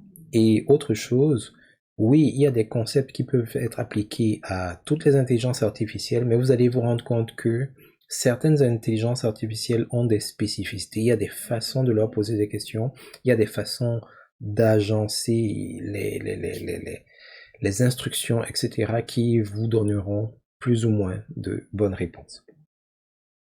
Alors, pour pouvoir développer cette aptitude, une des façons de procéder, en dehors de comprendre les mécaniques et mécanismes qu'on a exposés dans ce cours, serait de lire beaucoup de requêtes. Donc ça, c'est des exercices idéalement qu'il faudrait faire lorsque vous n'êtes pas sous pression. Si vous avez un rapport à produire tout de suite et vous avez besoin que l'intelligence artificielle vous aide, ce n'est peut-être pas le moment le plus approprié pour essayer de comprendre comment formuler la requête. Il faut trouver le moyen de produire ce rapport pour que vos gestionnaires ou autres soient satisfaits. Mais lorsque vous avez un peu moins de pression, prenez du temps de venir dans une interface comme celle-ci, dans la galerie, et lisez juste les requêtes. Pourquoi est-ce que ça peut être intéressant pour vous? Ça peut être intéressant parce que il y a probablement certaines des requêtes qui vont attirer votre attention parce que la manière dont la requête est formulée, ou alors la requête en elle-même, ne va pas correspondre à ce que vous auriez pu imaginer ou exprimer. Donc ça va vous donner des idées de savoir que, mais je peux également demander ceci à l'intelligence artificielle, je peux également le demander de telle manière. Si je voudrais avoir ce genre de résultat, voici comment est-ce que je pourrais formuler ma question. Donc le plus simple serait d'arriver sur cette interface, de vous assurer que vous êtes au niveau des requêtes Microsoft Corporation, parce qu'il y a les requêtes Microsoft Corporation. Si vous-même vous avez enregistré vos requêtes, en cliquant sur vos requêtes, vous allez les retrouver. Si au niveau de l'équipe, vous avez enregistré des requêtes, elles vont se retrouver de ce côté-ci. Mais allez-y d'abord avec les requêtes Microsoft, et puis vous parcourez juste tout simplement les requêtes au fur et à mesure. Si vous arrivez au bas de la liste, vous cliquez sur afficher plus, ainsi de suite. Donc, comment est-ce que ça fonctionne? Donc, lorsqu'une requête vous intéresse, vous la sélectionnez, et lorsque vous la sélectionnez, vous pouvez la voir plus en détail. Alors, comment s'interprète cette fenêtre? Bon, avant d'y arriver, permettez-moi de revenir en arrière. Lorsque vous êtes dans l'aperçu, vous avez d'abord le titre de la page, vous avez les différentes rubriques, catégories, ou plutôt les différents fournisseurs de requêtes, Microsoft, vous-même, votre équipe. Vous avez un filtre ici, nous y reviendrons un peu plus tard, et là vous avez les aperçus des requêtes disponibles qui correspondent aux critères qui auront été sélectionnés, activés ici au-dessus. Donc au niveau de ces aperçus, vous avez dans chaque boîte, dans chaque cellule, le titre de la requête. Vous avez une icône qui va vous permettre de comprendre quelle est la nature de la requête. On va y revenir un peu plus tard. Vous avez l'intitulé de la requête. Et puis vous avez les plateformes qui sont compatibles avec la requête. Parce que ici, ce sont plein de requêtes qui vont être utilisées par Copilot de manière générale. Mais vous savez que dans ce cours-ci, on s'intéresse à Copilot Chat. Il n'en demeure pas moins que sachez qu'il y a le Copilot général qui est parfois intégré à Word, Outlook et plein d'autres applications Microsoft. Donc ce que vous allez voir ici, ça représente les icônes des applications où ces requêtes sont les plus efficaces, si on veut. Mais bien entendu, rien ne vous empêche de prendre une requête qui est efficace peut-être dans Word et de la ramener dans Copilot Chat. C'est juste que s'il y a peut-être une action qui nécessite certaines compétences de Microsoft Word et que vous êtes uniquement dans Copilot Chat, il est possible que vous n'ayez pas tous les résultats attendus. Donc globalement, c'est comme ça que vous allez voir comment fonctionnent les requêtes. Vous avez également des icônes ici qui peuvent vous permettre de partager la requête avec des collègues ou alors de l'enregistrer si jamais vous la trouvez tellement pertinente et vous ne voulez pas avoir à la retrouver un peu plus tard dans cette galerie qui, comme je l'ai expliqué, va probablement s'agrandir. Donc si vous voulez plus de détails, parce que rappelez-vous, ça c'est juste un aperçu, comme par exemple celle-ci, trouver les bonnes questions, propose des questions courantes qui peuvent être posées pour démarrer une rétrospective avec mais c'est pas complet. Donc si par exemple vous voulez voir l'intégralité de la requête, il suffit de cliquer dessus et vous aurez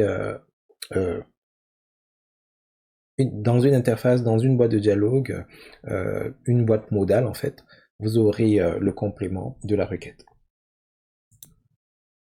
Alors ce qu'il y a dans la boîte modale correspond à peu près à ce qu'il y avait dans l'aperçu, c'est-à-dire que nous avons le titre de la requête complètement en haut, nous avons une icône qui représente le type d'action à appliquer ou alors le type d'action dans lequel la requête s'émancipe, ou plutôt se réalise. Se réalise est peut-être un meilleur thème que s'émancipe. Alors, cette icône-ci, là, elle représente dans le filtre les tâches. Ok. Donc ici, si vous regardez les tâches, vous allez voir les différents types de tâches que la requête peut vous aider à résoudre. Elle peut vous aider à rattraper, à demander, à créer, à comprendre, à apprendre, planifier, etc. Donc si on revient à trouver les bonnes questions, ça c'est une requête qui nous permet d'apprendre. Donc avec le temps, vous allez être capable de reconnaître à quoi correspondent chacune de ces icônes. Vous avez l'auteur, qui est Microsoft. Vous avez l'intitulé complet de la requête qui est là. Et en dessous, vous avez donc les applications qui sont compatibles. Donc, ici, on nous dit que c'est Whiteboard, c'est-à-dire le tableau blanc, et il y a également Copilot Chat. Si c'était possible dans Word, on aurait vu Word, Excel, etc. On voit les catégories associées. Donc, vous pouvez directement essayer dans Copilot Chat.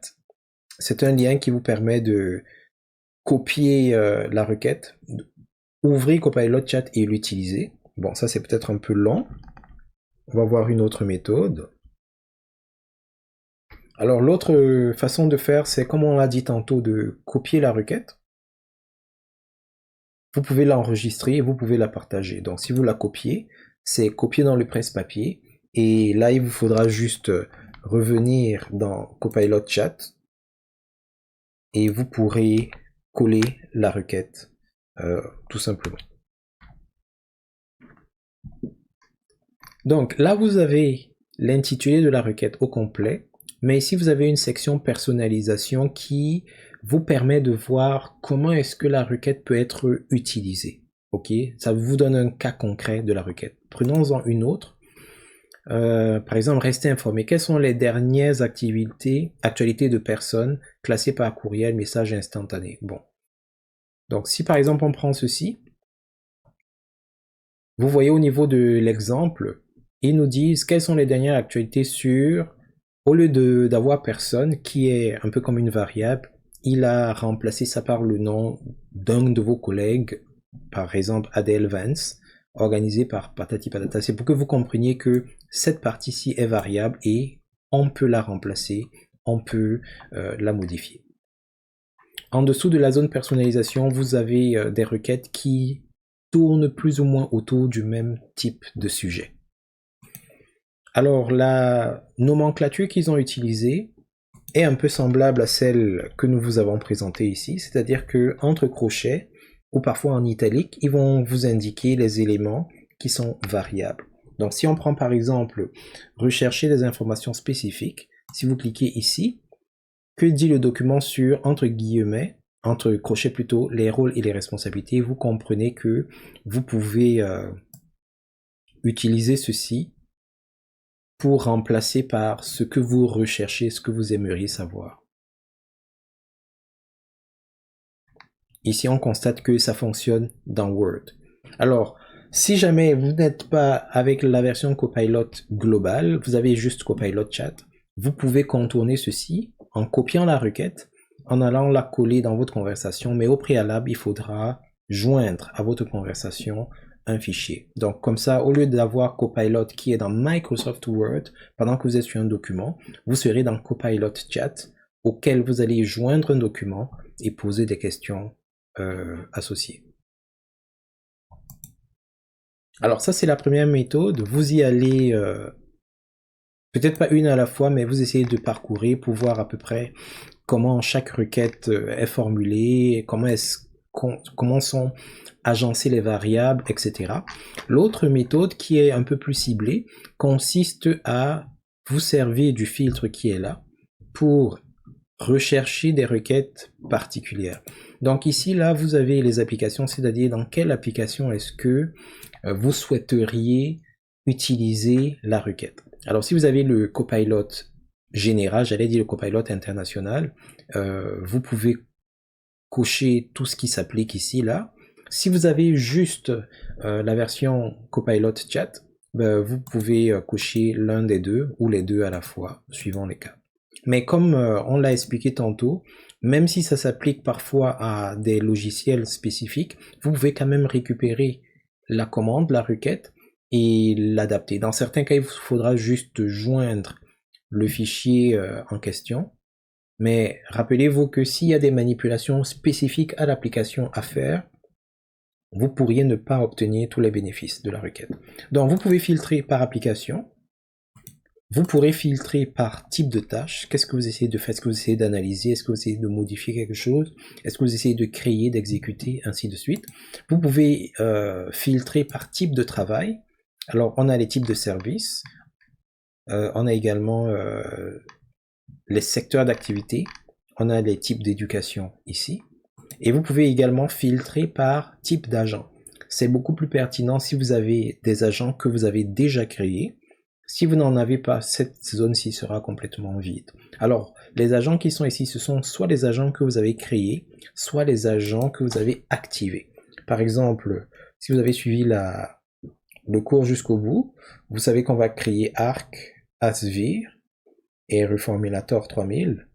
Mais Idea Coach, ça c'est pas moi qui l'ai créé. Ça c'est un agent de Microsoft qu'on a juste activé et qu'on a rajouté à notre environnement.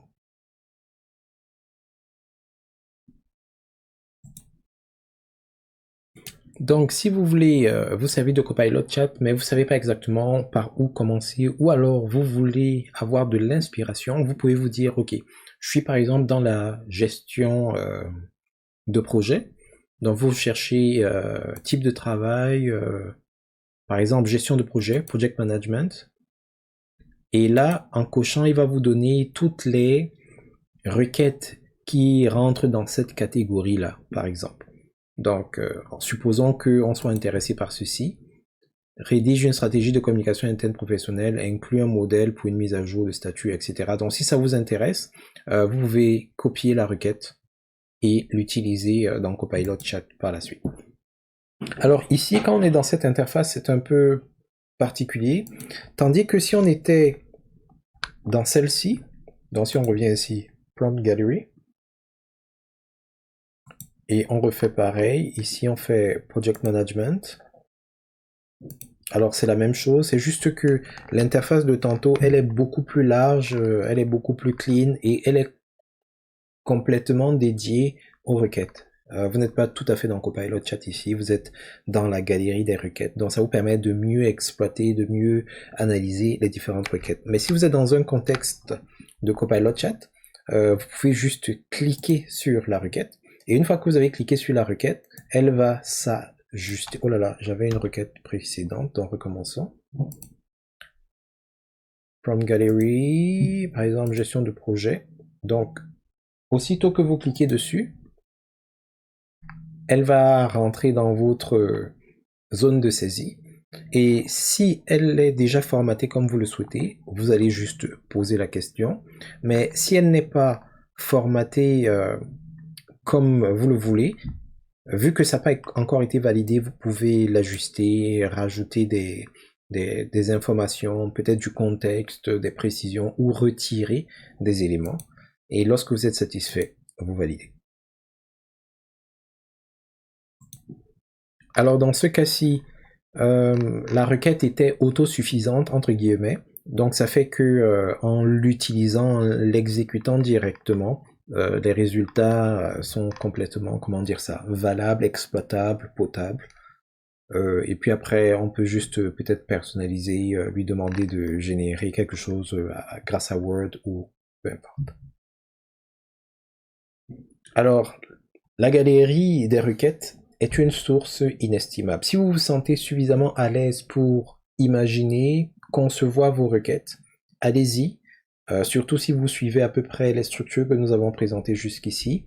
Mais si vous vous sentez un peu dépassé, vous avez l'impression de ne pas savoir comment concevoir les requêtes, ne vous inquiétez pas ou ne vous sentez pas diminué, c'est tout à fait normal.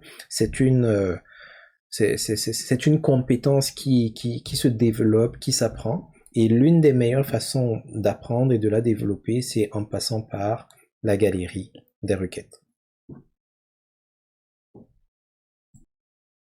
Nous avons vu dans une capsule précédente qu'on pouvait interagir avec des fichiers en les soumettant à Copilot Chat via l'interface de communication. Mais il est possible d'utiliser Copilot Chat d'une autre manière pour interroger les fichiers, notamment les fichiers PDF. Pour que ça marche bien, pour que ça marche mieux, il faudrait avoir idéalement le navigateur Edge, qui, comme vous le savez, fait partie de la famille Microsoft. Donc je vais ouvrir mon navigateur Edge ici. Alors je ne suis pas dans Copilot Chat en tant que tel. Et là je vais copier un document PDF. Et vous allez voir qu'on pourra le faire pour d'autres documents. Alors supposons que j'ai ce document PDF qui est dans le navigateur, pas dans Adobe Acrobat ou peu importe. Ce que vous pouvez faire si vous êtes dans le navigateur Edge, c'est que vous pouvez activer Copilot sur le côté ici. Et lorsqu'il s'active, vous pouvez lui poser des questions sur le document. Donc par exemple, je peux lui demander de quoi parle ce document. Je ne l'ai vraiment pas lu. Alors il va analyser ce qui se trouve sur la page et il va se mettre à lire le document. Donc c'est un peu comme si, dans la conversation, je lui ai rajouté le document. Mais la grosse différence ici, c'est que quand vous rajoutez le document à l'intérieur de la conversation, bon, si vous l'avez lu avant, vous l'avez lu, mais vous ne savez pas nécessairement ce qu'il y a à l'intérieur. Tandis que là, pendant que je parcours le document, je peux interagir avec Copilot. Alors là, il a directement répondu. Si vous le faites pour la première fois, il se peut qu'il vous dise quelque chose du genre pour pouvoir vous répondre, j'ai besoin d'avoir les autorisations pour consulter le contenu de votre page ou quelque chose de ce genre. Donc, si vous êtes à l'aise avec cette fonctionnalité, cette mécanique-là, il vous suffit de donner les bonnes autorisations à Copilot et il sera capable de voir ce que vous voyez dans votre page web et d'interagir avec. Alors, ça marche particulièrement bien avec les documents PDF, mais à partir du moment où Copilot a accès à vos résultats de recherche ou du moins à votre navigateur, vous pouvez l'interroger sur ce qu'il y a sur votre page. Donc par exemple ici, je peux lui demander qui est l'auteur de ce document. Je peux lui poser d'autres questions du genre de me résumer le document en 4 points, en 10 points, etc. Donc, bref, toutes les questions que vous pouvez poser pour analyser le document sont tout à fait valables dans ce contexte-ci. Dans le cas où vous vous trouvez avec le navigateur Edge et que vous n'avez pas accès à cette fonctionnalité, ou alors vous ne savez pas comment faire pour que Copilot ait accès à votre page, de telle sorte que pendant que vous êtes en train de naviguer, que vous soyez en train de lui poser des questions sur le contenu ou le sujet de votre navigation, ce que vous pouvez faire, c'est déjà vous assurer d'avoir un navigateur à jour. Deuxièmement, venir dans les paramètres de Microsoft Edge, donc vous venez ici au niveau de la barre d'adresse, si on veut, vous cliquez sur les 3 points de suspension, vous cherchez l'option paramètres. Ensuite, vous venez dans la section apparence, vous scrollez vers le bas, vous cherchez copilote et barre latérale. Vous pouvez jouer avec ces éléments si vous voulez, mais ce qui nous intéresse pour gérer les interactions avec Copilot, c'est la section paramètres spécifiques à l'application. Donc vous cliquez sur Copilot, et ici vous pouvez demander d'afficher ou de masquer Copilot. Alors, si vous ne voyez vraiment pas l'icône de Copilot, c'est probablement parce que chez vous c'est masqué. Donc, si vous voulez, vous affichez tout simplement. Et si vous voulez que Copilot soit capable de lire le contenu de vos pages, il faudra activer ceci. Donc, si je désactive et que j'essaie de lui poser des questions, il ne sera pas en mesure de me répondre. Donc, donnez-moi une seconde.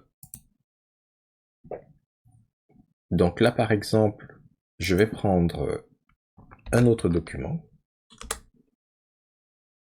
Et là, je vais actualiser ici. Et là, je vais lui demander, comme tantôt, de quoi parle ce document. Et vous voyez, il va me dire Copilot veut utiliser le contenu de la page. Copilot peut donner de meilleures réponses en fonction du contenu de la page en cours. Donc, si je voudrais vraiment avoir ces réponses, il faudrait que j'autorise Copilot à lire ce qui est à l'intérieur. Et pour cela, il faudra que je clique sur autoriser. Donc, si jamais vous n'avez pas eu ce pop-up et qui n'arrive pas à répondre, une autre façon d'activer serait de venir ici dans la barre des paramètres et de tout simplement vous assurer que Copilot est autorisé à utiliser le contenu de la page.